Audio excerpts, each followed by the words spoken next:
เพิ่นมาเซตอัพเด้อพี่กายนี่คือบ่เห็นว่าส่วนจะไปมีมะเกี้ยงเด้อบ่นี่เด้อบ่มีหลายดอก กับพี่นี่นะน้องเมียกับมีจังสิทานเขาทายตรงนี้ก่อนอันน่ะมะเกี้ยงอันน่ะ5 ดอนนี่ถุงบ่ใหญ่ๆนี่อันนี้มันอย่างนี้เขียบหมูเจ้าเข็มหมูฟรอเซนบ่เข็มหมูสิแห้งโอ้เขียบหมูสิ้นแห้งอันนี้เพิ่นกำลังอันน่ะ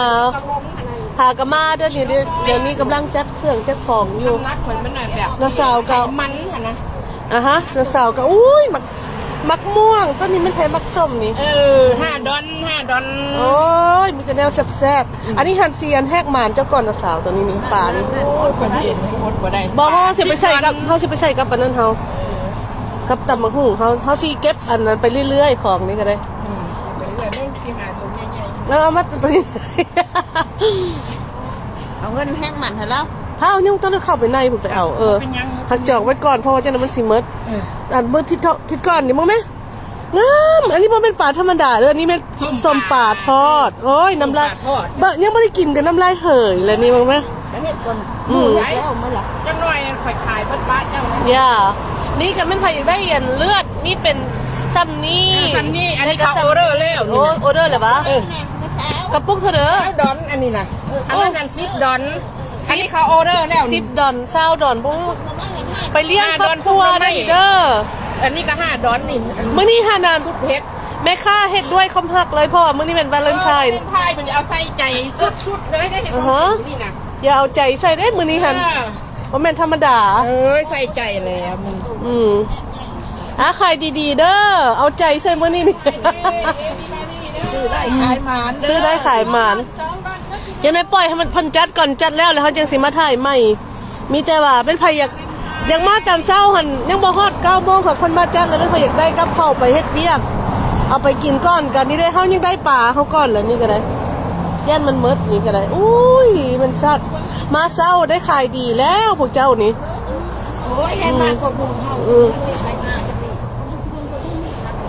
อันนี้มันของแม่สำต้นนี่แม่สำกามีพักหอมนี่นี่บ่มีพักซี่พักซี่ป่นบ่ถ้าเบิ่งก่อนป่นกูก็สิเอาแต่พักหอมก่อนอันนี้พักสลัดบ่แม่อันนี้พักสลัดมี2ตัวนั้นมาสิเอาตัวนึงก่อนนี่เท่าไหร่ก็อันทองนึงนี่แม่2 ดอน2 ดอนโอเคเขามาจับเอาก่อนนั้นยังบ่ได้จ่ายเงินนี่นี่เอาไว้ให้มาเช้าแม่อันนั้นพักซี่ใส่ตำมะฮู้ก็แซ่บเลยเนาะเอามัน5บ่เฮ้ยเอางามโอ้อันพวกเจ้านี่อันนั้นลูกค้าสิบ่ทันเลยแม่ค้าซื้อนั้นแม่ค้าก่อนค่ะซื้อน้ำมัดเอา3 มัดล่ะมัดเดียวมึงจักเมื่อจะบ่อีหมอมึงคือบ่ใส่นะกูแหน่มึงไปเอาเงินสำหรับย่าเฮาติเจ้าวันนั้นเด้อเฮาติเจ้า2 ดอนน้าสาวเฮาติเจ้าดอนอันนั้น5 อัน10 ดอนเจ้านี่นี่เลยคิดเล็กเมาเด้อเป็นไผมาแต่เช้าได้ของดีเพราะว่าขายแล้วก็ขายไปแล้วมันหมดแล้วโอ้งามหลายผักหอมนี่ก็เลยป้าที่เท่าสะออนก็บอกเพิ่นไปเฮ็ดพวกกินข้าวยาแต่ข้าวแหน่แล้วเฮ็ดโอเคอยู่ดอกคือขอบใจเด้อได้ขายเลยยิ้มแน่ได้ขายอะไรกันแฮกหมานเจ้าก็เฮ็ดผมป่ะนี่ถึงพออันที่ไปไซส์วาเลนไทน์นี่บ่ได้ไปน้ำฮันนี่บ่ได้ไปฮันนี่บ่ได้พาไปใส่บ่แต่เอาหลานว่าฮันนี่สมัยนี้บ่ได้พาไปใส่ได้ป่ะบางคนย่างถอยมาอีกก่อนถอยอันนี้ไม่ค่ายังบ่มาฮอดอันนี้ยังอันนั้นอยู่อีกจังได๋มันก็สิเต็มแล้วแถวนี้ก็ได้นี่เด้มาเอาเด้อพักนี่พักหญ้านี่ก็ได้เป็นตาแซ่บแต่อันนั้นก็ได้ปลาทอดแต่เช้ายังสิจัดการมันอยู่จะไปก็ได้นี่อันใส่น้องงัวนี่อยู่ใส่อยู่พุ่นเด้อไข่เด้อนี่เด้อเอาปลาซัมเมนบ่หั่นบ่ปลาซัมเมนบ่หาแต่ปลาซัมเมนได้เด้อนี่You guys have to go fishing เครื่องในข้างในก็คัดเอามาให้ขายมาขายให้ได้ตัวนึง I want a big nice salmon when you go fishing เข้าไป ว่าจะขึ้นจะต้องต้น อืม ปานนี้ มันไปตึกอยู่ใส่กันได้ปะมันจะเป็นอันทะเลหมดเลยเนาะปลาแซลมอนเนาะ right Fairfield. huh Fairfield. Fairfield oh okay so มันก็ยากอยู่ดอก มันเนี้ยมันกระสมราคามันอยู่ โมเมนมันยากยังมันยากเขาเขาบ่ให้เอา ว่าเขาไม่ให้เอาวะเขาให้เอาหน่อย บางปีเขาบ่ให้เอาปลาแบบนั่นแบบนี้เขา โอ้มันกำอันเนอะ มันให้เอาเป็นบางเขตได้ปลาอันนั้นใช่แม่น โอ้แม่นบอก ถ้ามันขึ้นมันหลักขึ้นมาเขาปิดป้ายปิดอยู่ในตู้มันนะมันหลักขึ้นมานะถ้าว่าได้เห็นปล่อยขึ้นบ่ปล่อยขึ้น อ๋อมันมีอันนั้นอีกเขาเจ้าอันมันปีอีกป้า From Fresno, from right here, from they Frank tag Dam. the fish Yeah. From Frank all to I-5, it's $3,000 fine. for really wow So it's special release. มันเป็นง่ายนะเพื่อจะได้กินกันไอ้คือเธอกิน